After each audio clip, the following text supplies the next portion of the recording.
Let's take a look at ARCHIdigm's custom chain link fences for AutoCAD Architecture. Believe it or not, this is the most requested item I think we've had in all the years we've been active in creating custom content. For some reason, chain link fences comes up again and again. So we created a variety of solutions, and we continue to get questions about do we offer them, and how do you make them and modify them? So hopefully I'll cover enough that anybody who buys our kits can modify them, and anybody who's pretty clever with AutoCAD Architecture can just make their own. So I'll start with a blank drawing file, and I'll jump to the content catalog. Here, let me go to the front page. So here's our chain link fences in the fences and railings kit, and it actually should probably be named fences, railings, stairs, and decks or something. It has just grown as we developed more and more railing solutions. It became railings, guardrails, fences, and so forth. And so if you look here, you can see we've got gates in here, we've got tools for building decks, and then we have stairs. Customized settings for stairs and different types of stairs. But what I want to focus on in this overview is just right here where we have under metal and wood, we have a series of chain link fences. We even have razor wire fences here. But I'm just going to focus on this because this information will pretty much cover how we did a lot of our custom railing work or fence work, I should say. So it is indeed based on a railing style. It's a customized railing style. So I'll go ahead and insert the 8-foot high one here. And if you'll notice on the properties palette, it automatically says attached to none. That's what we expected that you would do. We wouldn't attach it to a stair. This is something to be drawn on grade. So I'm just going to go ahead and go with that, and I'm going to bring this out 60 feet. And then maybe I'll just draw this out like 40 feet here. Okay, and if I zoom down, you're going to see, just posts and a line between the posts and plan view. If I go into 3D, you'll see right away that it's a chain link fence.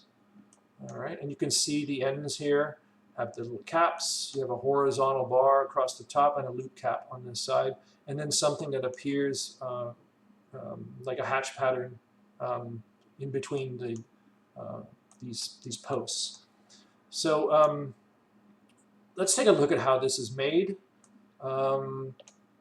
If I go, let's go to the corner. If I go to the corner here, you can see I have this this dome cap, right? So if I go to insert, you should see it in here. So there's the dome cap. So that's just a little block, right? Anybody can make a block. If I go to insert again, you'll see that there is something called an insert, fence chain link insert. Let's bring that in. Oops, I didn't get it. Insert, there we go. And that looks like this. Oh, okay, that should give you a clue. Let's go to insert again. And we have the something called the line post, 96. So that's the height of it. So that should give you a clue to something. And then finally, there is a loop cap. Okay. I'm not concerned. I'm going to put the loop cap over here. In this overview, I'm not going to worry about the caps. I just want to talk about these two things because that's what you need to know about to modify this stuff. Okay, so this thing that we called an insert is what's placed between the posts. So that's a bigger subject. This is a very simple idea. These are dynamic posts. So if you're familiar with railings, so if I just say railing, add, none, and I just draw a default railing, right? So these are the posts, the end posts, and these are the dynamic posts. If I do a right click here, you'll go in here and you'll see, let's see, where are the dynamic posts here? Here are the dynamic posts, right? So these are all 4'2" or so on center. So all the ones inside. So these are dynamic posts that have the loop cap on them.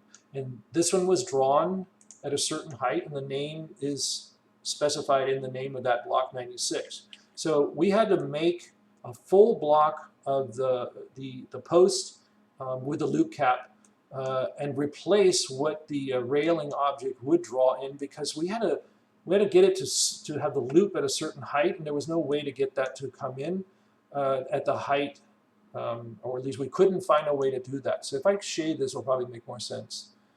Let's go to View, and let's go to Shade. All right, so see, here's the top horizontal bar that sits lower than the cap and comes through the loop cap. So we can control that, and we can control the height of these end posts, but getting that loop cap in the right position requires that we build the whole thing as a block. All right, so let's see here. If I go into that railing style, and I go down to Display Properties, and I go to Model, you'll see that those blocks are in there, the ones that are being used for model. And the one that I'm talking about right now is right here.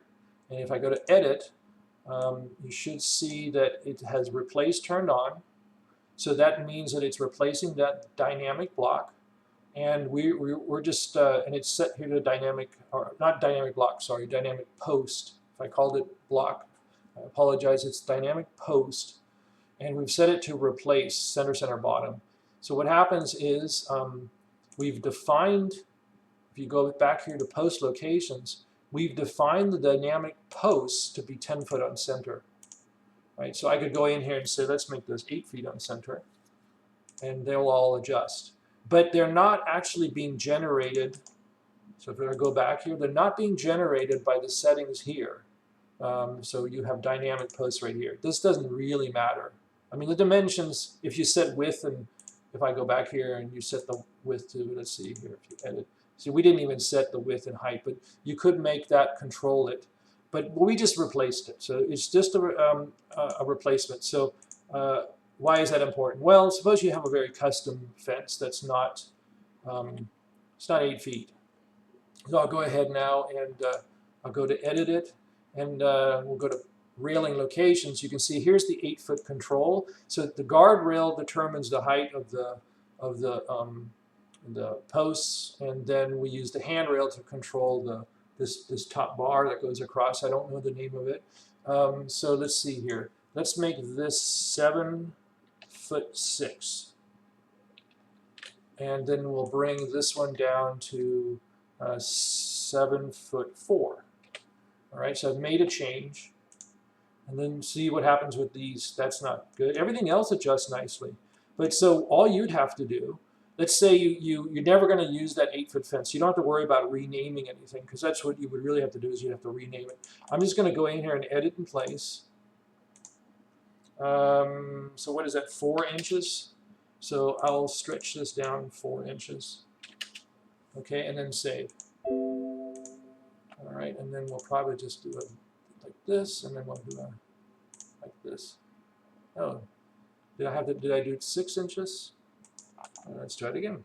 Edit in place. And let's bring this down 2 more inches, and bring this down 2 more inches. Hopefully I got this right. And then there we go. Yeah, much better. And by the way, I just noticed I had forgotten, but I believe this is, what is this? This is probably a structural member. It's a mass element. Oh, it's fine. So you have your little grip up here. You don't have to use the stretch. Let's go to Save Changes. Okay. So that's how you customize the height. Now let's take a look at this insert. So this insert is span between each of the posts. And it's a unique object. It's not just a block of a hatch pattern. Because watch what happens here. If I go to conceptual, right, and then I go ahead and I switch this to high detail, that's what happens. Now this would be the normal case for most of the objects in AutoCAD Architecture. Is if there's something between any other objects, like think of a curtain wall, there'd be a window or something in there.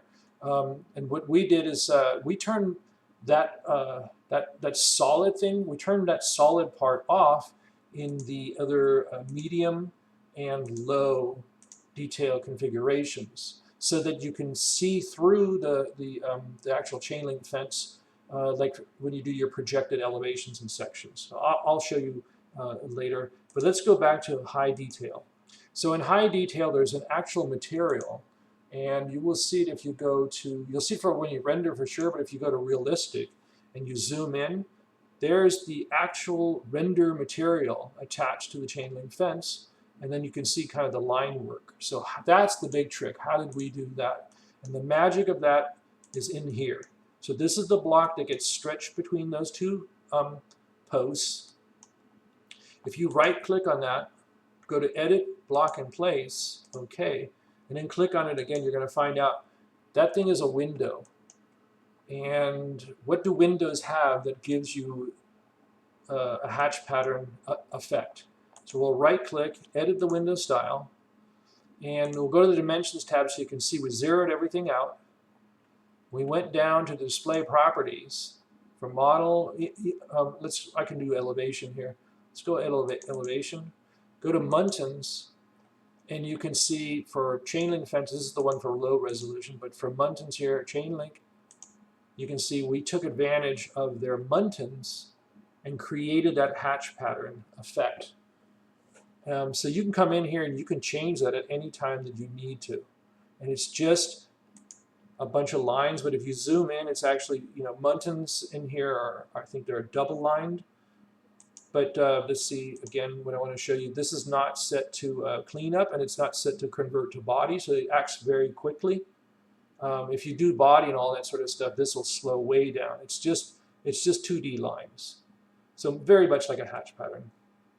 All right, and so if I cancel here and go back to the model high detail, and here you'll see that we've got a material set for the glass right here. Here's the glass. That's what brings in the render material. All right, hopefully that makes sense. So if you go to the other one, elevation, notice that the glass is turned off right here. That's how we're making that work. So there's nothing there except for the Muntins of the window. So I'll cancel out. And let's see, discard changes. Okay. So let's say you looked at this, and particularly you looked at this in a front view, like this, front view. And let's see, discard changes. Okay. And you decided, in this view, I really don't like the spacing of this this supposed chain link fence. So you can go and type in window style. And you can go to the chain link, and you can go to elevation. And you go to the Muntins, and this would be chain link, not the low resolution. You'd go to edit here, and you could say, let's make this thing, that's 10Y. Just do that. And then OK, and apply, and OK. And then an REA. And you'll see how you can modify the look of that stuff, right? So that's good to know. Let's see here, go to top view. Okay, yeah, so let's take a look at knowing all that stuff, putting it together to two places where this information becomes important. So I'll go back to the content catalog. I'm going to jump over to our streets kit, and we have grades in here. So I'll jump over a page or two and go to the we have grades that are slabs or grades that are mass elements. So this is a mass element, so it makes it really easy to just quickly draw some grades. So I'll just bring it out like this. I'm going to make it 6 inches high. And then to put something behind the chain link fence, I'll jump back to our streets kit and go to building masses and just pop in a generic pre-made and simple. It doesn't have doors and windows. It's just the massing form of that. All right. And then let's go to front view. So let's see here, front. And let's go ahead and make sure the grade, that was 6 inches, so I'm going to move that down 6. All right, so now everything lines up. That's good. And that looks great. So a real world scenario would be that you set your scale maybe to, let's go 1/4 inch. And you're going to go ahead. This is our custom palette for callouts. They're similar to the ones you get in the product, but we have we've set these to use some custom section elevation display properties. So the line work is highly tweaked to produce better line work quality with our products. So here I'm just going to go and use this. This is the elevation tool, and pop it right about here. And go ahead and just create an elevation from here to here, and then go ahead and place it. Or even our titles are customized, so you just get rid of this default line that comes in, and you'll see that our titles are now similar to the ones you get out of the product, but it's a single entity, like it probably should be. And it's actually a dynamic block with attributes in it, so you can just stretch this back and forth. Okay, just minor improvements here and there. We've tweaked a lot of things in the product. All right, but the important thing here is when you do this, you see through the fence. So all that detail shows up behind as a realistic presentation. All right, and even this line work can be controlled. Oh, and I should show you, if you zoom in far enough, I think you'll see, yeah, the double lines. Right, that's just a feature of muntins in a door or a window. The layer, if you go to layer, this will be this kicks over because of our custom settings to A section fine. So you can go in here and change the line weight or just a color. So I'll change the color here to red to demonstrate that. Right, so that allows you to control. You would probably want to lighten this as much as feasible in your presentation work. And of course, usually you don't do elevations through a fence, but this might be a fence around the, on your proposed project that encompasses something else, and you want to show your client that there's something behind the fence, not the house, but maybe a well or who knows what. And I think, so rendering would be the other real world scenario. So there's your elevation stuff. So let's take a look at doing a rendering. All right, let's move this stuff out. Actually, let's get rid of it. I don't need that anymore. Okay, so for a rendering, I might go into a perspective view. And then to make sure you can see through the fence and demonstrate that, I would go ahead and set this up so we can see through it. Something like that. And then I'm just going to very quickly set up a render scenario. I'm going to go here, turn on the environment, and I'm going to spec that I want, I don't know, about that much here. And then I'm just going to go ahead. This is kind of a, I don't know, a trick maybe. I don't really want to mess with the sun right now, but I'm going to go turn on the sky background illumination anyway. I kind of get the best of both worlds here. The sun is not, it's sort of kicked in. I don't know if it's a bug or a feature or what it is, but it allows me to get a render faster. And also it generates the light as if the sun has been turned on. All right, so if we zoom in, so yeah, this is great. So what happened here is you see nothing. And that's because that hatch work is never going to render unless you went back into the window style and set that stuff on to be a 3D object. So what I forgot to do is I forgot to turn this to high detail. There we go. And now I'll just re-render. All right. Let's see here. Okay, so now this is something that happens with this product. Is the cache now is just going to re-render the same thing. So let's see, what can I do to remedy that? I'll go ahead and just do a save to the this temp, and I'll just save it as 6. Who cares? All right, and go ahead and get out of it, and then I just got to pull it back up. All right.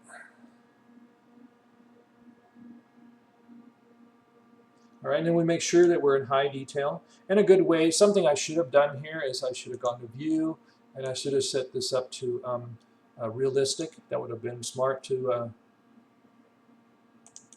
go ahead and check the realistic shading.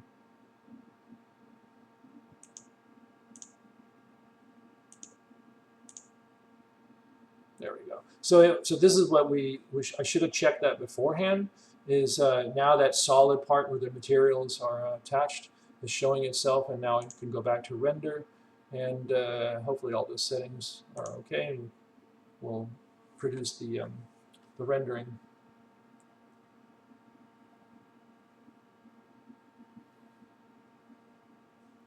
All right, so now when I zoom in, you will see that it looks like a chain link fence. And of course, if you spent the time setting up the render, with an optimal angle and so forth, you'd see the shadow lines of the chain link fence onto the building or whatever you want. But the point being here is that it will render looking like a chain link fence, and it will do a 2D projected elevation looking like a chain link fence. The final thing here is, I think I'll go to View. Let's go to Top.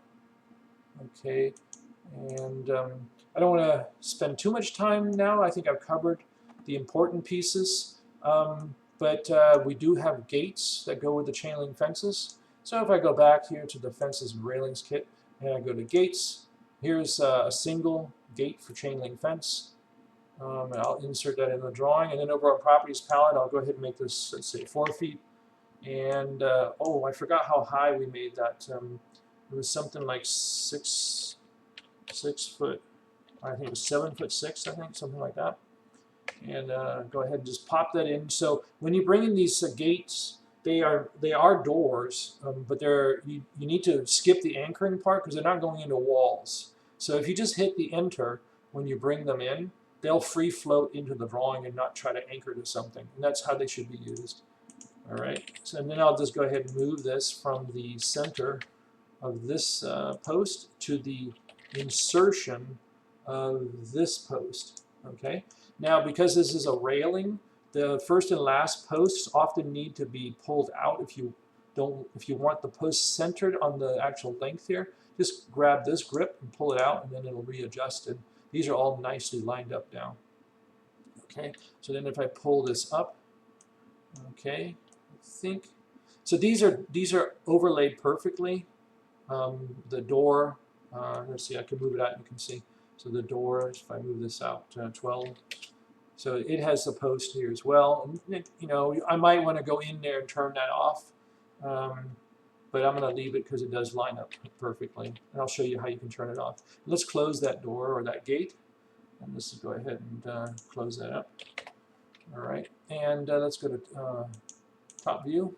All right, and let's do a refresh here and see what happens. There we go. So there it's showing up now. Okay, and like the chain link fence, this has controls for the chain link material inside in a similar way.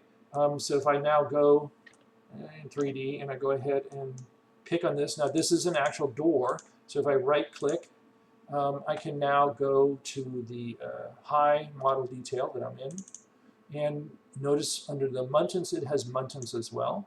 And these can be adjusted. Notice that don't do the convert to body unless you really want to slow down your system. But I think I want less in terms of high. So I'm going to knock this down to 8, something like that. And see if that looks better. Yeah, that looks better there. Oh, it's the wrong direction. I probably should have done, maybe, who cares? You can see the point that you can go in here and modify this. Probably should have done something like 8 here and 14 here or something. I want, yeah, that should be okay. And let's take a look at the post. So here we go. So you'll see all the blocks on that door, and you can turn off the, there's a right post and a left post. So I think it's the right post that I want. I hope I'm picking this correctly. All right, okay, okay, yeah. So you could do that, see, and so it doesn't double stack the posts over there. And I'm getting closer to getting that hatch or that muntin pattern to look right. I'm still off a bit, but you can see how you can just go in there and change it. And it works the same way. It has the same material inside. So if I go ahead and go to, let's see here, we'll go to top view. And let's see. So I would need to do that for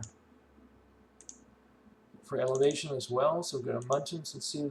The muntins, okay, that's good. See this checkbox down here, make sure that the muntin changes are passed to all the other overrides. So that's good. And that means if I just do a refresh, that hatch pattern will improve a little bit. Okay, so it's getting closer. Let's see, it has a material inside of it. So if I go back and edit the door and we go to materials, you can see here it uses, for glass, it uses the chain link small. That's the material. And if we go to medium here, you'll see here's the fence metal chain link small render material. That's the actual render material. So if you go to materials, oops, materials with an S, you'll find those render materials in here. And let's see, right here we go. Here's the main one for the chain link fence. It's this material, right? So you can tweak that as well. You can go in here and modify the scale of it, and the same thing for the door. The door has its own render material, so it can be tweaked uniquely, and it's set to the same value to begin with. But since it's a narrower length of span between the 2 points of that material, you probably would want to scale one of these dimensions, probably the width. You'd want to scale it maybe down. But that pretty much covers everything on the chain link fences, and hopefully this is enough for anybody who's purchased the kit and wants to use them to understand better how to work with them. And for the savvy, maybe this has given you enough insight to build your own. In a future video, I'll get into some of the other groovy things that we have in here, just like, what do we have? We have like regular fences, all different kinds of fences here. And a lot of these will follow contours, and I'll show you how to do that. But that's it for now.